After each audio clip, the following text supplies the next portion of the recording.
तो भैया जो वीडियो हमने मौर्य वंश के लिए बनाई थी, वहां पे कुछ भैया के कमेंट आ रहे हैं कि भगवान राम को बीच में क्यों ले रहे हो। तो भैया इन्हें अभी तक जानकारी ये नहीं है कि भगवान राम सूर्यवंशी थे और मौर्य वंश जो आपका चालू हुआ वो भी सूर्यवंश से ही रिलेटेड है। तो भाई बताना चाह रहे हैं आपको, अभी थोड़ी अध्ययन की जरूरत है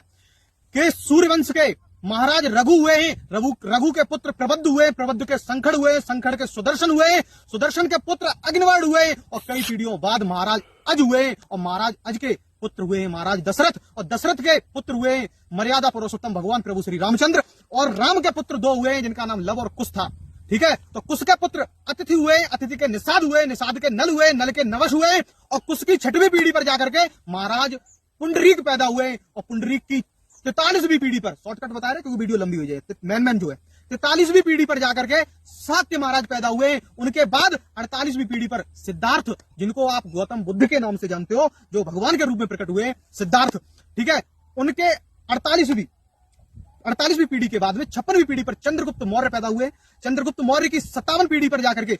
बिंदुसार पैदा हुए और बिंदुसार के बाद में जो अपनी 58वीं पीढ़ी हो रही है वो सम्राट महान अशोक पैदा हुए, जो कि चंद्रगुप्त के नाती हैं महाराज सम्राट अशोक। सम्राट अशोक जो है वो सूर्यवंशी राजा हैं, सम्राट थे और सूर्यवंशी भगवान राम को इसीलिए लेके आए क्योंकि भगवान श्री राम सूर्यवंशी थे और ये सारी वंशावली जो है वो सूर्यवंशी की है।